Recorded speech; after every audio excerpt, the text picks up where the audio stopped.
मेरा नाम वर्षा है और ये कहानी मेरी जिंदगी के उस दौर की है जब मैं अपने ही घर में एक अजनबी बनकर रह गई थी। मेरी शादी को 8 साल हो चुके थे और 2 प्यारे बच्चों की मां होने के बावजूद मेरे दिल में एक ऐसा खालीपन था जो मुझे अंदर ही अंदर खाए जा रहा था।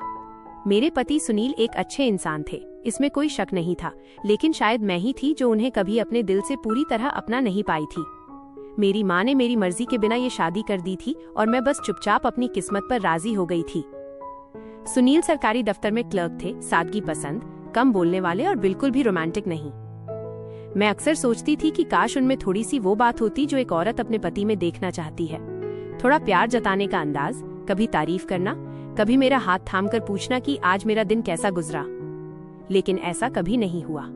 वो सिर्फ अपनी नौकरी और बच्चों की पढ़ाई तक ही सीमित थे। उनकी दुनिया बहुत छोटी थी, जिसमें मेरे लिए कोई खास जगह नहीं थी। मैं दिन भर घर के काम करती, बच्चों को स्कूल भेजती, खाना बनाती और फिर शाम को सुनील के लौटने का इंतजार करती। जब वो आते तो बस एक औपचारिक सी बातचीत होती, खाना लगा दो, बिजली का बिल भरना है, कल ऑफिस से देर हो जाएगी, बस इतना ही। मुझे लगता था जैसे मैं एक मशीन बनकर रह गई हूँ जिसकी कोई भावनाएं नहीं है, जिसका कोई अपनापन नहीं है। और फिर एक दिन ऐसा हुआ कि मेरी यही तन्हाई मुझे एक ऐसे रास्ते पर ले गई जहाँ से लौटना मुश्किल होता। लेकिन उस रास्ते पर मेरे साथ जो हुआ उसने मुझे जिंदगी का सबसे बड़ा सबक सिखा दिया। उस दिन सुबह से ही मौसम बहुत खुशगवार था। हल्की हल्की बारिश हो रही थी और मैं अपने घर की खिड़की के पास बैठी चाय की चुस्कियां ले रही थी। बच्चे स्कूल गए हुए थे और सुनील ऑफिस। घर में पूरी तरह सन्नाटा था और मेरे पास करने को कोई खास काम भी नहीं था। अचानक मेरे मोबाइल पर एक मैसेज की घंटी बजी। मैंने देखा तो एक अनजान नंबर से मैसेज था, आपका दिन शुभ हो। मैं आपके मोहल्ले में नया आया हूँ, एक छोटी सी लाइब्रेरी खोली है, अगर आपको किताबें पढ़ने का शौक है तो जरूर आइएगा। मैंने मैसेज पढ़ा और मुस्कुरा दी। मुझे बचपन से ही किताबें पढ़ने का बहुत शौक था, लेकिन शादी के बाद ये शौक कहीं पीछे छूट गया था।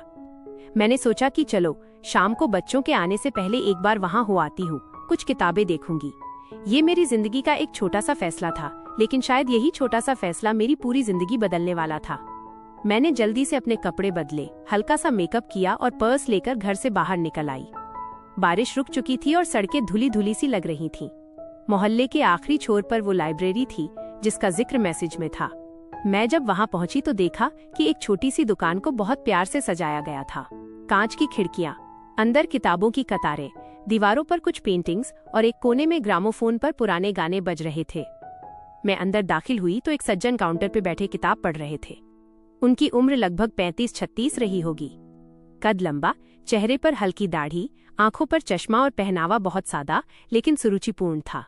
मुझे देखकर वो खड़े हो गए और बहुत विनम्रता से बोले, स्वागत है आपका। मैं अविनाश हूँ, इस लाइब्रेरी का संचालक। बताइए आपको किस तरह की किताबें पसंद है। उनकी बातों में एक ऐसी मिठास और सादगी थी कि मैं पहली ही मुलाकात में उनसे बहुत प्रभावित हो गई।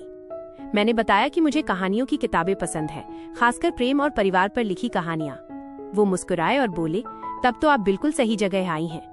मेरे पास ऐसी कई किताबें हैं जो आपको पसंद आएंगी। उन्होंने मुझे एक कुर्सी पर बैठने का आग्रह किया और खुद चाय बनाने चले गए।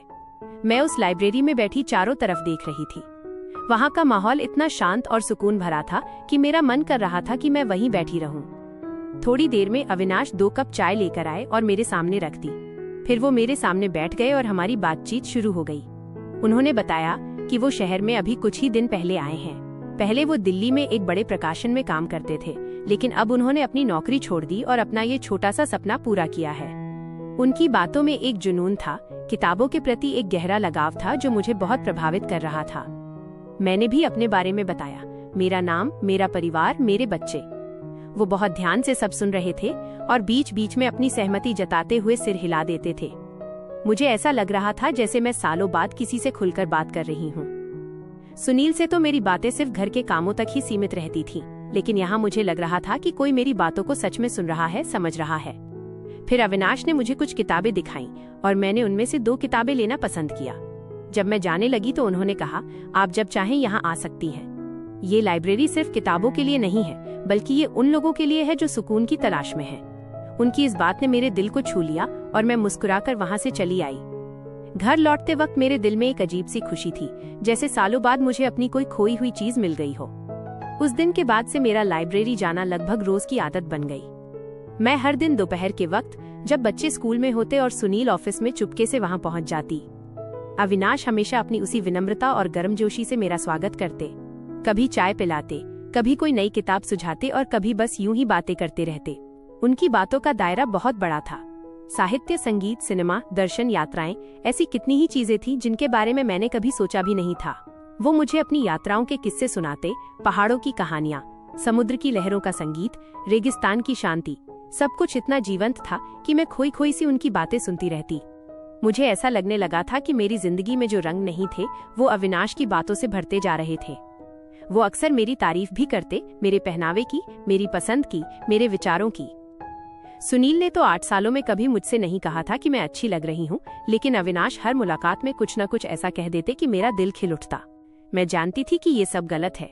मैं एक शादीशुदा औरत हूँ, 2 बच्चों की माँ हूँ। मुझे किसी दूसरे आदमी के साथ इस तरह वक्त नहीं बिताना चाहिए।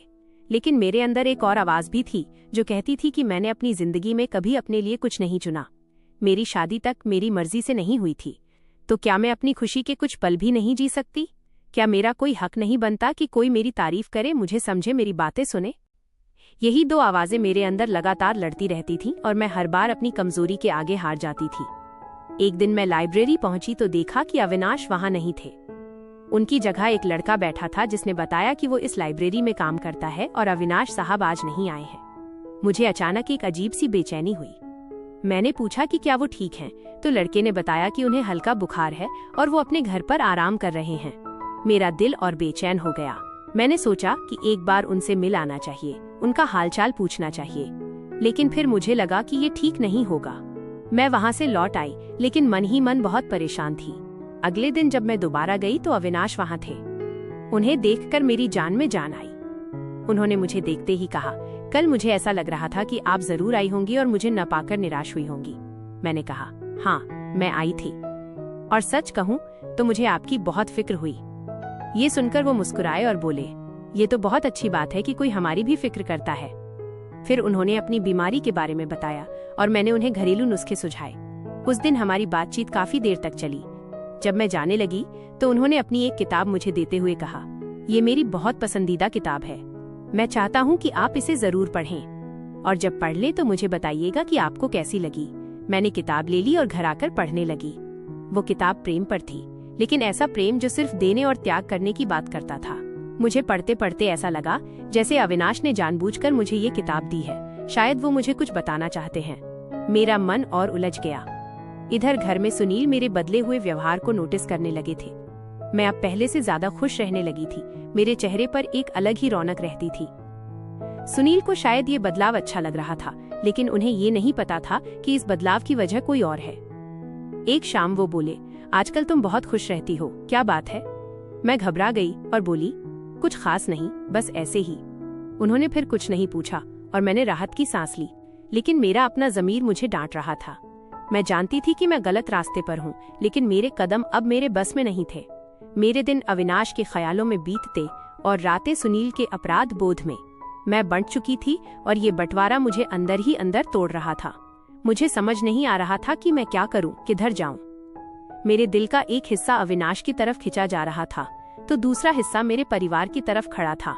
यही खिंचतान मेरी जिंदगी का सबसे बड़ा संघर्ष बन गई थी। एक दिन मैं लाइब्रेरी में बैठी थी और चाय पी रही थी कि अचानक बारिश शुरू हो गई। मैंने सोचा था कि थोड़ी देर रुककर चली जाऊंगी, लेकिन बारिश रुकने का नाम नहीं ले रही थी। अविनाश ने कहा, आप परेशान मत होइए, बारिश रुक जाएगी तब चली जाइएगा। तब तक मैं आपको अपनी कुछ पुरानी तस्वीरें दिखाता हूँ। वो अपने मोबाइल में अपनी यात्राओं की तस्वीरें दिखाने लगे। पहाड़ों की बर्फीली चोटियां, समुद्र के विशाल किनारे, रेत के टीले, पुराने किले और मंदिर। उन्होंने लगभग पूरा भारत घूम रखा था। मैं देख रही थी और सोच रही थी कि मेरी जिंदगी तो बस इन्हीं 4 दीवारों में सिमटकर रह गई है। तभी उन्होंने एक तस्वीर दिखाई जिसमें वो एक खूबसूरत महिला के साथ खड़े थे। मैंने पूछा, ये कौन है?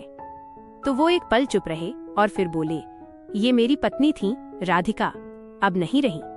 मेरा दिल बैठ गया। मैंने पूछा कि क्या हुआ था, तो उन्होंने बताया कि शादी के 2 साल बाद ही एक सड़क दुर्घटना में उनका देहांत हो गया था। तब से वो अकेले हैं और बस अपने काम और किताबों में खुद को व्यस्त रखते हैं। उनकी आंखों में एक गहरी उदासी थी और मेरा दिल उनके लिए दुख से भर गया। मैंने उनसे कहा, मुझे बहुत दुख हुआ ये जानकर। वो मुस्कुराए और बोले, जिंदगी है, चलती रहती है, लेकिन कभी कभी लगता है कि कोई अपना होता तो शायद जिंदगी थोड़ी आसान हो जाती। उनकी ये बात मेरे दिल में उतर गई। मुझे लगा कि शायद वो भी मेरी तरह अकेले हैं, तन्हा है, और शायद इसीलिए उन्हें भी मेरी जरूरत है। बारिश रुकने के बाद मैं घर लौट आई, लेकिन अविनाश की वो उदास आंखें मुझे बार बार याद आ रही थीं। मैंने सोच लिया कि मैं उनके लिए कुछ करूंगी, उनकी जिंदगी में थोड़ी खुशियां लाने की कोशिश करूंगी। अगले दिन से मैं उनके लिए घर का बना खाना ले जाने लगी, कभी पराठे, कभी पूरी सब्जी, कभी हलवा। वो मना करते, लेकिन मैं नहीं मानती। धीरे धीरे हमारी दोस्ती और गहरी होती चली गई। अब हम सिर्फ किताबों की ही बात नहीं करते थे, बल्कि अपने अपने अतीत, अपने सपनों और अपनी भावनाओं की बातें भी करते थे। एक दिन मैंने उनसे पूछ ही लिया, आपने दोबारा शादी क्यों नहीं की? उन्होंने जवाब दिया, शादी तो हो जाती, लेकिन मैं ऐसी साथी चाहता हूँ जो सिर्फ एक पत्नी न हो, बल्कि एक दोस्त भी हो, एक हमराज भी हो। और वैसा इंसान मिलना आसान नहीं है। मैंने कहा, हो सकता है आपको मिल जाए। इस पर वो मेरी आंखों में देखकर बोले, शायद मिल भी गई है, लेकिन हालात ऐसे हैं कि मैं कुछ कह नहीं सकता। यह सुनते ही मेरा दिल जोर जोर से धड़कने लगा। मैं समझ गई कि वो मेरी तरफ इशारा कर रहे हैं। मैं चुप रही, कुछ बोल नहीं पाई। लेकिन उस दिन के बाद से मेरे मन में हलचल और तेज हो गई। एक तरफ मेरा परिवार था, मेरे बच्चे थे, सुनील थे, और दूसरी तरफ अविनाश थे, एक ऐसा इंसान जो मुझे समझता था, मेरी कद्र करता था, मेरी तारीफ करता था। मैं किसे चुनूं? क्या मैं अपने परिवार को छोड़ दूं? क्या ये सही होगा? ये सवाल मुझे रात रात भर जगाए रखते थे। और फिर एक दिन ऐसा हुआ कि सारे सवालों के जवाब मेरे सामने आ खड़े हुए। उस शाम मेरी मुलाकात मोहल्ले की शकुंतला आंटी से हो गई। वो बहुत सीधी सादी और धर्म कर्म में विश्वास रखने वाली बुजुर्ग महिला थीं। उन्होंने मुझे देखते ही कहा, बिटिया तुम इस लाइब्रेरी में अक्सर आती हो ना? मैंने हाँ कहा तो वो बोली, बेटा ये अविनाश बाबू बहुत अच्छे इंसान लगते हैं, लेकिन एक बात का ध्यान रखना, दुनिया बहुत बुरी है, लोग तरह तरह की बातें बनाते हैं। तुम शादीशुदा हो, बच्चे हैं तुम्हारे, समाज बहुत कुछ कहता है। उनकी बात सुनकर मुझे बहुत बुरा लगा जैसे उन्होंने मुझ पर कोई इल्जाम लगा दिया हो। लेकिन फिर मैंने सोचा कि वो तो मेरे भले के लिए ही कह रही थीं। शायद वो मुझे आगाह करना चाहती थीं कि मेरे कदम कहाँ जा रहे हैं। मैं चुपचाप घर आ गई। घर आकर मैंने देखा कि सुनील आज जल्दी लौट आए थे और बच्चों के साथ बैठकर कुछ खेल रहे थे। मेरा छोटा बेटा हंस हंसकर लोटपोट हो रहा था और बड़ा बेटा अपने पापा को बता रहा था कि आज स्कूल में क्या हुआ। वो नज़ारा बहुत प्यारा था, लेकिन मेरे दिल में एक अजीब सी टीज उठ रही थी। सुनील ने मुझे देखा तो बोले, आओ वर्षा, आज मैंने तुम्हारे लिए तुम्हारी पसंद की मिठाई लाई है। पता नहीं क्यों आज सुबह से बस तुम्हारी याद आ रही थी। उनकी इस बात पर मेरी आंखों में आंसू आ गए। मैंने तुरंत मुंह फेर लिया ताकि वो देख न ले। मैं कितनी गलत थी।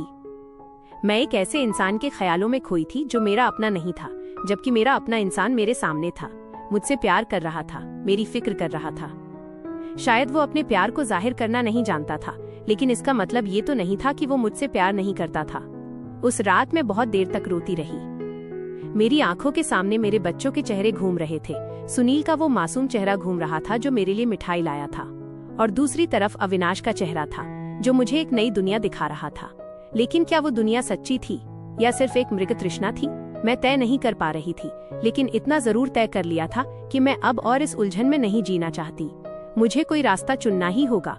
अगले दिन मैंने तय कर लिया कि मैं अविनाश से साफ साफ बात करूंगी। मैं लाइब्रेरी गई और मैंने देखा कि वो अपनी कुर्सी पर बैठे कुछ लिख रहे थे।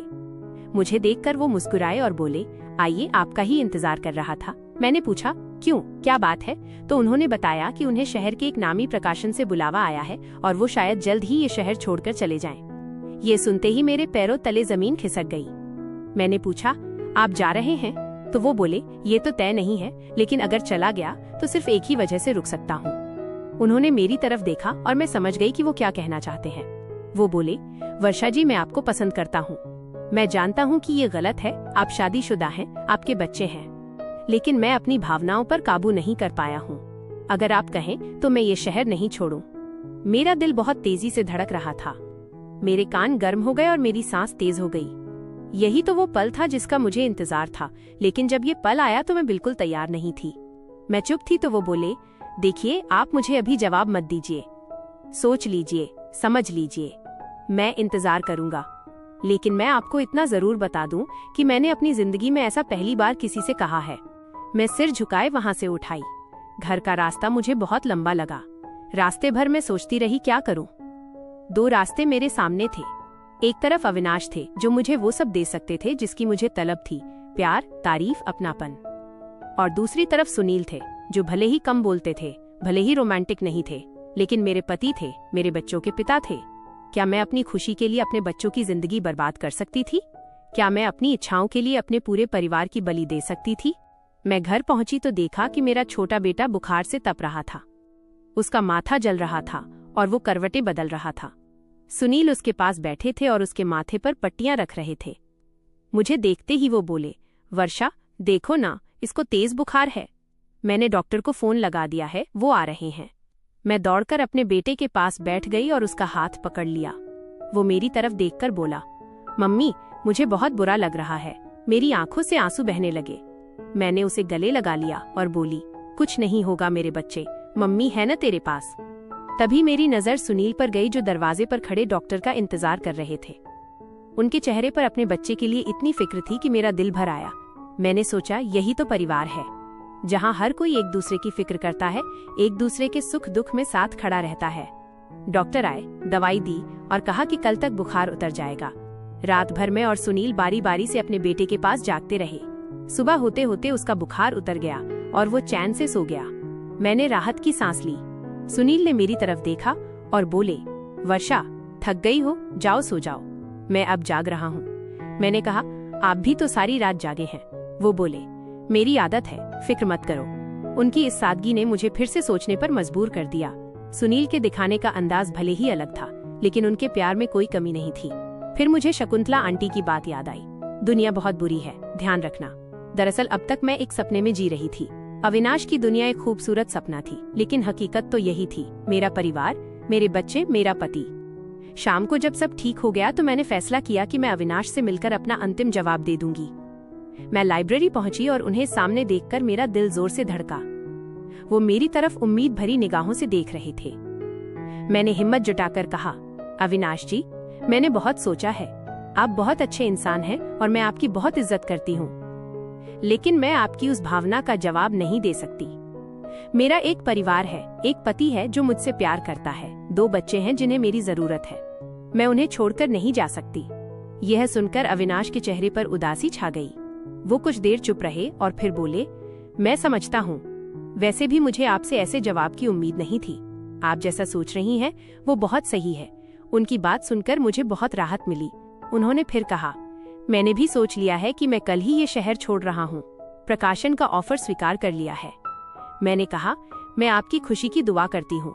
वो मुस्कुराए और बोले, और मैं आपके परिवार की खुशी की दुआ करता हूँ। मैंने उनसे हाथ जोड़कर विदा ली और वहाँ से चली आई। बाहर आकर मुझे ऐसा लगा जैसे मैंने कोई बहुत बड़ा बोझ उतार दिया हो। मेरा दिल हल्का था, मेरी आंखों में एक अलग ही चमक थी। अविनाश के जाने के बाद के दिन मेरे लिए बहुत अलग थे। पहले हफ्ते तो मुझे बहुत अजीब लगा। लाइब्रेरी बंद हो गई थी और मैं फिर से अपनी पुरानी दिनचर्या में लौट आई थी। लेकिन इस बार मेरे अंदर एक बड़ा बदलाव आ चुका था। अब मैं अपनी जिंदगी को एक नई नजर से देख रही थी। मैंने सुनील को समझना शुरू किया। वो भले ही बहुत बोलते नहीं थे, लेकिन उनका हर काम मेरे और बच्चों के लिए होता था। सुबह जल्दी उठकर बच्चों के लिए दूध लेने जाना, मेरे लिए बाजार से सामान लाना, बच्चों की पढ़ाई में मदद करना, यह सब उनके प्यार का ही तरीका था। मैंने सोचा कि शायद यही सच्चा प्यार है जो दिखावा नहीं करता, लेकिन हर पल साथ खड़ा रहता है। अविनाश ने मुझे तारीफें दी, मीठी बातें कहीं, लेकिन क्या वो हमेशा ऐसे ही रहते? शायद नहीं। और सुनील भले ही तारीफ नहीं करते थे, लेकिन वो मेरे साथ हमेशा थे। एक दिन मैंने सुनील से कहा, आप मुझसे कभी कुछ शेयर क्यों नहीं करते? अपने ऑफिस की बातें, अपने दोस्त, अपनी भावनाएं। वो पहले तो चुप रहे, फिर बोले, वर्षा, मैं बहुत साधारण आदमी हूँ। मुझे लगता है कि मेरी बातों में तुम्हें कोई दिलचस्पी नहीं होगी। तुम हमेशा से बहुत खूबसूरत और पढ़ी लिखी रही हो, और मैं तो बस एक क्लर्क हूँ। उनकी ये बात सुनकर मैं दंग रह गई। सुनील अपने बारे में ऐसा सोचते थे। उन्हें लगता था कि मैं उनसे बेहतर हूँ और इसीलिए वो मुझसे दूरी बनाए रखते थे। मेरी आंखों में आंसू आ गए। मैंने उनका हाथ पकड़ा और कहा, सुनील, आप मेरे पति हैं, मेरे बच्चों के पिता हैं। मैं आपकी इज्जत करती हूँ और आपसे प्यार करती हूँ। प्लीज ऐसा मत सोचा कीजिए। वो मुस्कुराए और बोले, आज तुमने ये कहा, मुझे बहुत अच्छा लगा। उस दिन के बाद से हमारे रिश्ते में एक नई शुरुआत हुई। सुनील अब पहले से ज्यादा बातें करने लगे और मैं उन्हें और करीब से समझने लगी। मैंने महसूस किया कि किसी भी रिश्ते को संवारने के लिए दोनों तरफ से कोशिश जरूरी होती है। इतने सालों तक मैं बस यही उम्मीद करती रही कि सुनील बदलेंगे, लेकिन मैंने कभी खुद को बदलने की कोशिश नहीं की। अब जब मैंने पहल की तो सब कुछ बदलने लगा। एक दिन सुनील ने मुझे बताया कि उनका तबादला होने वाला है, इस बार किसी बड़े शहर में। मैं खुश हो गई। सोचा, ये तो बहुत अच्छी बात है। हम इसी बहाने अपनी पुरानी यादों को पीछे छोड़कर एक नई शुरुआत करेंगे। तभी मुझे अविनाश की याद आई। सोचा, अगर मैंने उनका साथ चुन लिया होता तो क्या तब भी मैं इतनी खुश होती? शायद नहीं। जिंदगी में जो हमारे पास होता है हम उसकी कदर नहीं करते, और जो हमारे पास नहीं होता उसके पीछे भागते रहते हैं। यही सबसे बड़ी भूल है इंसान की। तबादले की तारीख पक्की हो गई और हमने सामान बांधना शुरू कर दिया। पूरे घर में सिर्फ बक्से ही बक्से नजर आ रहे थे। बच्चे बहुत उत्साहित थे। उन्हें नई जगह, नए स्कूल, नए दोस्तों की उम्मीदें थीं। एक शाम मैं अकेली बैठी कुछ पुरानी चीजें देख रही थी तो मुझे अविनाश की दी हुई वो किताब मिल गई जो मैंने अभी तक पूरी नहीं पढ़ी थी। मैंने सोचा, चलो पढ़ ही लेती हूँ। मैंने किताब खोली तो पहले ही पन्ने पर अविनाश का लिखा एक छोटा सा नोट था। जिंदगी बहुत छोटी है, सिर्फ उन्हीं के लिए जियो जो सच में तुम्हारे हैं। मैं मुस्कुरा दी। यही तो मैंने सीखा था इस पूरे अनुभव से। हमारी जिंदगी में बहुत से लोग आएंगे, बहुत सी चीजें आकर्षित करेंगी, लेकिन अंत में वही हमारे हैं जो मुश्किल वक्त में हमारे साथ खड़े रहते हैं। आखिरकार वो दिन आ गया जब हमें ये शहर छोड़ना था। मैंने अपने घर को आखिरी बार देखा और मन ही मन सोचा कि ये शहर मेरे लिए बहुत कुछ छोड़ गया है। कुछ अच्छी यादें, कुछ बुरी यादें, लेकिन सबसे बड़ी चीज एक बहुत बड़ा सबक। गाड़ी चल पड़ी और हम अपने नए शहर की तरफ बढ़ चले। रास्ते में बच्चे खुश थे। सुनील उनसे बातें कर रहे थे और मैं खिड़की से बाहर देख रही थी। मेरे दिल में एक अजीब सा सुकून था, जैसे मैंने कोई बहुत बड़ी लड़ाई जीत ली हो। ये लड़ाई किसी और से नहीं, मुझसे ही थी, मेरी अपनी इच्छाओं से, मेरे अपने भ्रमों से। और मैं जीत गई थी। नए शहर में हमने अपना नया घर बसाया। सब कुछ नया था, एक नई शुरुआत थी। सुनील अब पहले से ज्यादा खुले और सहज थे। वो अक्सर मुझसे कहते, पता नहीं क्यों, लेकिन अब मुझे तुमसे बातें करना अच्छा लगता है। मैं हंस देती और कहती, देर से ही सही, आपने ये सीख तो लिया। हम दोनों हंस पड़ते। बच्चे भी अपने नए स्कूल में खुश थे। सब कुछ ठीक चल रहा था। एक दिन मैं बाजार गई तो वहां मेरी मुलाकात एक महिला से हुई जो इसी शहर में रहती थी। बातचीत के दौरान उसने बताया कि वो पहले उसी पुराने शहर में रहती थी जहां से हम आए थे। मैंने उत्सुकता से पूछा, क्या आप अविनाश जी को जानती हैं जो वहां लाइब्रेरी चलाते थे? तो वो बोली, हाँ, वो तो बहुत अच्छे इंसान थे, लेकिन जब से उनकी पत्नी का देहांत हुआ था वो कुछ बदल से गए थे। बहुत उदास रहने लगे थे। फिर एक दिन अचानक शहर छोड़कर चले गए। सुना है कहीं और अच्छी नौकरी कर रहे हैं। मैंने पूछ लिया, उनकी पत्नी का देहांत कब हुआ था? तो उसने बताया, करीब 5 साल पहले। मैं चुप रही। मुझे याद आया कि अविनाश ने मुझसे कहा था कि उनकी पत्नी की मृत्यु शादी के 2 साल बाद ही हो गई थी, लेकिन इस महिला के हिसाब से वो 5 साल पहले तक जिंदा थीं। मैं हैरान रह गई। मतलब अविनाश ने मुझसे झूठ बोला था। मैंने उस महिला से और पूछा तो उसने बताया कि अविनाश की पत्नी ने उन्हें छोड़ दिया था क्योंकि उनका किसी और महिला से संबंध था। ये सुनते ही मेरे होश उड़ गए। जिस आदमी को मैं सच्चा और ईमानदार समझ रही थी वो तो पहले से ही ऐसी गलतियां कर चुका था। मैं भगवान का शुक्रिया करने लगी कि मैंने सही फैसला किया था। अगर मैं उस वक्त बहक जाती तो शायद आज मेरी जिंदगी बर्बाद हो चुकी होती। मैंने घर आकर सुनील को ये सब बताया। वो कुछ देर चुप रहे और फिर बोले, दुनिया में बहुत तरह के लोग होते हैं वर्षा, कुछ हमें सबक सिखाने के लिए आते हैं, और वो आदमी भी शायद तुम्हें यही सबक सिखाने के लिए आया था।